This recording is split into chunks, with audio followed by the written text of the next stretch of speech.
খুলে বলছে কোরাইশরা উমার সাবি হয়ে গেছে, উমার সাবি হয়ে গেছে। সাবি মানে বেধর্মী, সাবি মানে বেধর্মী। উমর ইবনুল খাত্তাব পেছন থেকে বলছে মিথ্যুক, আমি সাবি হইনি, আমি আল্লাহ এবং আল্লাহ রসুলকে গ্রহণ করেছি, আমি দ্বীন ইসলাম গ্রহণ করেছি।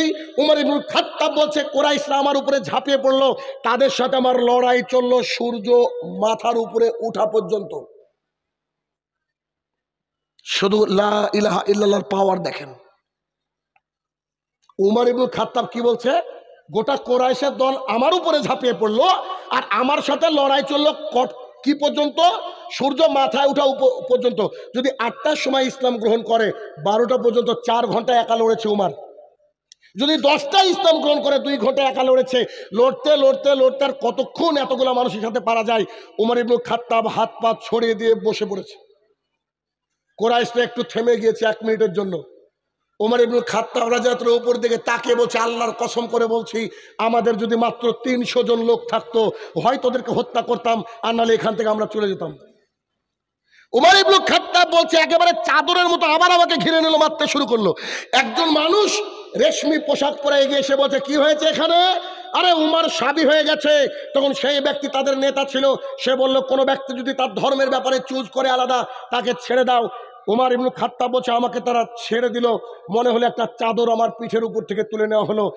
এক লা ইলাহা ইল্লাল্লাহ বলার কারণে এত অত্যাচার সহ্য করার পরেও ইমানকে তিনি বিক্রি করে দেয়নি।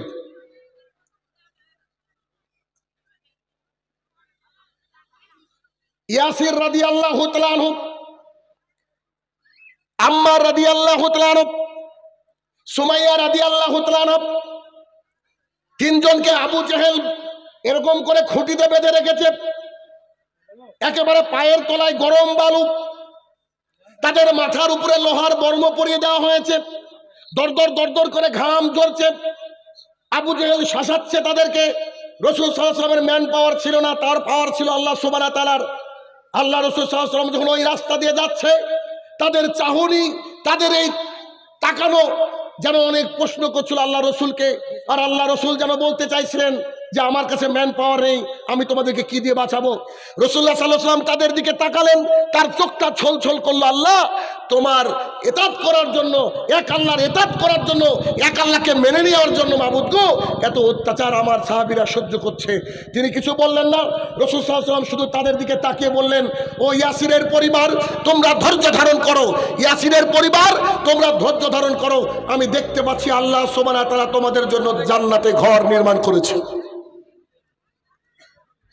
ইয়াসিরকে এত অত্যাচার করলো, এত অত্যাচার করলো, ইয়াসির ওখানে মারা গেল। ইয়াসির কে ছিল? সুমাইয়ার স্বামী, আম্মারের আব্বা। জোয়ান ছেলে বাধা আছে, স্ত্রী এখানে বাধা আছে, স্বামীকে হত্যা করে দেওয়া হলো। এরপরে আবু জেহেল ওতবা সাহেব এসে বলছে, বল তোর অবস্থা কি? তখন তিনি বলছেন, আমি এক আল্লাহর প্রতি ঈমান এনেছি, আমার নবী মুহাম্মদ সাল্লাল্লাহু আলাইহি সাল্লাম। তখন করলো কি? আবু জেহেলের নির্দেশে সুমাইয়া রাদিয়াল্লাহু তাআলা আনহার 2 পায়ে দড়ি বেঁধে দেওয়া হলো। 2টা দড়ি 2টা উটের কাছে বা ঘোড়ার কাছে দিয়ে দেওয়া হলো। 2টা উট বা ঘোড়া 2 দিকে চালনা করা হলো, মিডিল দিয়ে ফেড়ে ফেলা হলো। পৃথিবীর ইতিহাসে ইসলামের প্রথম শহীদ নারী শহীদের নাম হচ্ছে সুমাইয়া রাদিয়াল্লাহু তাআলা আনহা। তিনি হচ্ছেন আম্মারের মা, তিনি হচ্ছেন ইয়াসিরের স্ত্রী। এইরকম করে হত্যা করার পরেও কতটা শয়তান ছিল আপনি একবার চিন্তা করে দেখেন। আবু জাহেলের রাগ মিটেনি, তার হাতে ছিল তীর, সে তীরটা সুমাইয়া রাদিয়াল্লাহু তাআলা লজ্জাস্থানের দিকে মারলো। তারপরে আম্মারকে বলা হলো, তুমি এখন কি বলতে চাইছো? আম্মার বলছে, আব্বা চলে গেছে, আম্মা চলে গেছে, আমিও যাওয়ার জন্য প্রস্তুত, আমিও এক আল্লাহর ইবাদত করতে এসেছি। আমার ঈমানটা এতই দামি, গোটা পৃথিবী আমার কাছে দিয়ে দিলেও আমি এর থেকে পিছপা হব না। যখনই কোরআন এবং সুন্নাহ মোতাবেক জোরে আমিন বলার হাদিস পেয়েছেন, আবু হুরায়রা রাদিয়াল্লাহু তাআলা আনহু বলেন, রাসূল সাল্লাল্লাহু আলাইহি সাল্লাম বলেছেন, যখন তোমরা ইমামের শেষে আমিন বলো, তোমাদের আমিন আর ফেরেশতার আমিন যদি মিলে যায়, তোমার যদি সমুদ্রের সমপরিমাণ পাপ থাকে, ফেনা পরিমাণ, আল্লাহ তাআলা সেই পাপকে ক্ষমা করে দিবেন।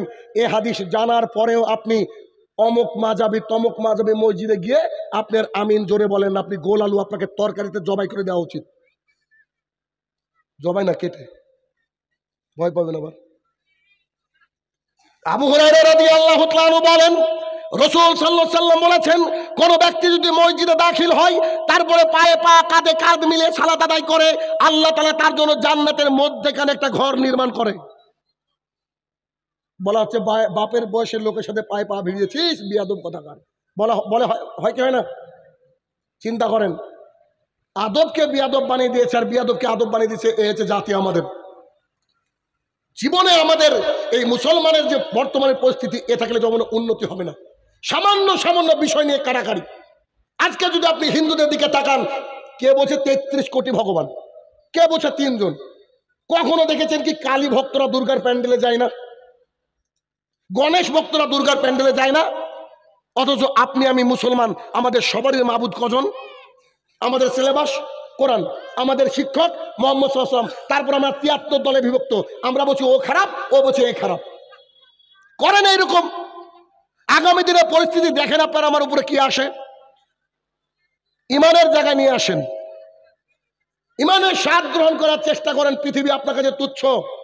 যে কথাটা বারবার বলি, আবার আজকে বলি, আমি বলেছি এর ইতিপূর্বে, শাহিনুর রহমানকে কোনোদিন কেউ হাদিয়া দিয়েছে, হাদিয়া দেওয়ার পর শাহিনুর রহমান এইভাবে দেখেছে, যদি কেউ প্রমাণ করতে পারে, আল্লাহর কসম করে বলছি আজকের পর থেকে আর বক্তৃতা দিব না।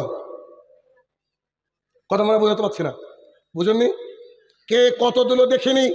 যেখানে বক্তৃতা করা হয় সেখানে ভাড়া পর্যন্ত পাই না। আমার স্ত্রীকে মাঝে মাঝে বলি করবো কি, আমাকে বলছে তোমার কি আর কড়া ভাষা নাই, তোমাকে আরো কড়া করতে হবে, সমাজকে পরিবর্তন করতে হবে, তোমার টার্গেট। মানিক চকে বসে কালকে যখন প্রোগ্রাম করছি, এক ভদ্রলোক দাড়ি চাচা এক ভদ্রলোক এইভাবে বসে আছে, বসে বলছে শাহিনুর রহমানের গতবারের বক্তৃতায় আমি পান বিড়ি জর্দা গুল সিগারেট সব ছেড়ে দিয়েছি, আলহামদুলিল্লাহ এরকম বক্তৃতা শুনে ছেড়ে দিয়েছি। তখন আমি বললাম চাচা দাড়িটাও রাখতে হবে, বলছে ইনশাল্লাহ। বুঝেননি? সমাজকে পরিবর্তন হতে হবে ভাইয়ের আমার, সমাজকে নিজেকে আপগ্রেড করতে হবে, আপগ্রেড করতে হবে। যতক্ষণ আপনি আমি আপগ্রেড হব, ততক্ষণ আমাদের সমাজ উন্নততর জায়গা কি যেতে পারে? অসম্ভব, যেতে পারে না। আসুন, অন্যতম একজন সাহাবী, যিনার নাম আমরা সবাই জানি, আবু বকর রাদিয়াল্লাহু তাআলা আনহু। আবু বকর রাদিয়াল্লাহু তাআলা আনহু তিনি বলছেন, আল্লাহর জমিনে ইবাদত করে শান্তি পায় না। যারা হচ্ছে কুরাইশ বা তাদের লিডার বা তাদের শাগরিদ, তারা আমাদেরকে খুব কষ্ট দেয়। যখন এই কষ্ট দেওয়ার কথা আবু বকর সহ্য করতে পারলেন না, তখন আবু বকর চলে যাচ্ছেন হাবশায় হিজরত করব। কি করেছে? যে হাবশায় হিজরত করব, এই লক্ষ্যে আবু বকর রাদিয়াল্লাহু তাআলা বেরিয়ে যাচ্ছেন। আবু বকর রাদিয়াল্লাহু তাআলা যখন বেরিয়ে যাচ্ছেন, ইবনু দাগিনা তাদের একজন অন্যতম লিডার, অন্যতম নেতা। ইবনু দাগিনা বলছে আবু বকর কোথায় যাচ্ছ? আবু বকর বলছে মক্কাবাসী আমাকে বের করে দিচ্ছে, আমাকে ইবাদত ঠিকঠাক করতে দেয় না। আবু বকর রাদিয়াল্লাহু তাআলা আনহু বেরিয়ে যাচ্ছেন, আর একজন অমুসলমান মানুষ লিডার, তার নাম হচ্ছে ইবনু দাগিনা। ইবনু দাগিনা বলছে তোমার মতো সুশিক্ষিত ভদ্র মানুষ, আত্মীয়তার বন্ধন ছিন্ন করো না এমন মানুষ, গরিবের বোঝা মাথায় করে বহনকারী মানুষ, রাতের অন্ধকারে অসহায়দেরকে সাহায্যকারী মানুষকে মক্কার বুক থেকে বের করে দিতে পারে না। যখন এই কথা বললেন, আবু বকর বলছে ইবাদত করতে দিচ্ছে না, করব কি? ইবনু দাগিনা বলছে আপনি আমার সাথে আসেন, আমি আপনাকে বলে দিচ্ছি। তখন ইবনু দাগিনা এসে কুরাইশদের লিডারদের আরো যারা ছিল তাদেরকে বলল, তোমরা ভুল করছো, আবু বকরকে কেন বের করে দিচ্ছ? আবু বকরকে আমি একটা শর্ত এখানে এনেছি। শর্তটা কি? আবু বকর ইবাদত করবে তার বাড়ির মধ্যে। আবু বকর রাদিয়াল্লাহু তাআলা ইবাদত করতে শুরু করলেন। তিনি দেখলেন বাড়ির মধ্যে ইবাদত করে মজা নাই। পরিশেষে তিনি তার একটা বৈঠকখানা বানালেন। বৈঠকখানা বুঝেন না? আপনার দাদা দাদি করতো, এখন মানুষ বৈঠকখানা করে না, এখন সব বক্স সিস্টেম, সব বাড়ি। তো বৈঠকখানা তিনি একটা তৈরি করলেন, সেখানে ইবাদত করতে লাগলেন, কোরআন তেলাওয়াত করতে লাগলেন। মক্কার কুরাইশরা যারা ছিল বেদিন বেঈমান, তারা এসে আবু বকর রাদিয়াল্লাহু তাআলা কোরআন তেলাওয়াত মন্ত্রমুগ্ধের মতো শুনতেন। তখন ইবনু দাগিনাকে তাদের ডাকা হলো, ডাকার পরে বলছে আপনি বলেছিলেন জিম্মেদারি নেবেন। আবু বকর আবার কোরআন তেলাওয়াত করছে, প্রকাশ্যে আবার ইবাদত করছে। বুঝে তোমাদের সমস্যাটা কি? বুঝে কোরআন তেলাওয়াত করলে আমাদের সন্তান সন্ততিরা কি হয়? ফিতনায় পড়ে যায়। কোরআন কি ফিতনায় ফেলে মানুষকে?